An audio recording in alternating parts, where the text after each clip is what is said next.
That's my last Duchess painted on the wall, looking as if she were alive. I'd call that piece a wonder now. Fra Pandolf's hands worked busily a day, and there she stands.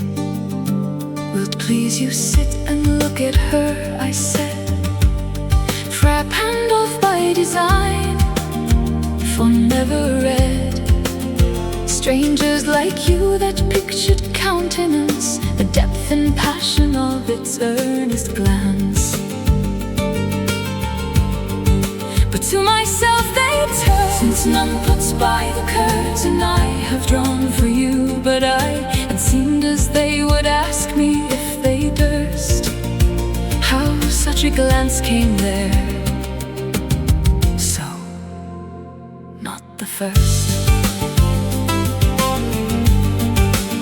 Are you to turn and ask for sir? 'Twas not her husband's presence only called that spot of joy into the Duchess' cheek. Perhaps Fra Pandolf chanced to say her mantle laughs over my lady's wrist. Too much or paint must never hope to reproduce the faint half flush that dies along her throat.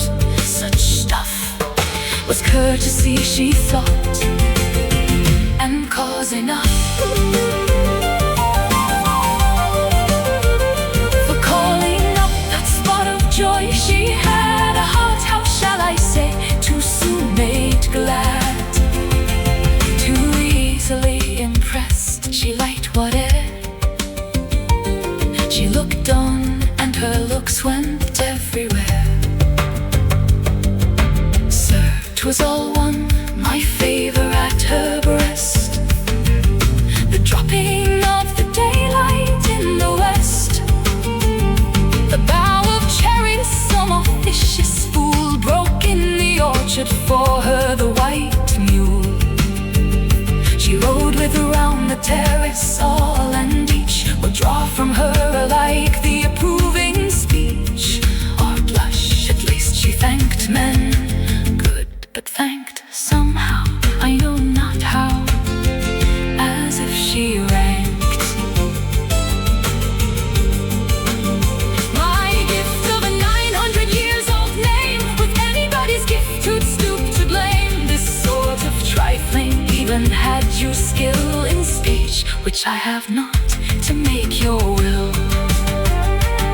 quite clear to such an one, and say just this, or that in you disgusts me, here you miss, or there exceed the mark. And if she let herself be a lesson so more plainly set, her wits to yours forsooth the maid excuse, then would be some stooping, and I choose never to stoop. Oh sir, she smiled no doubt whenever I passed her, but who passed without much the same smile? This grew, I gave commands, then all smiles stopped together.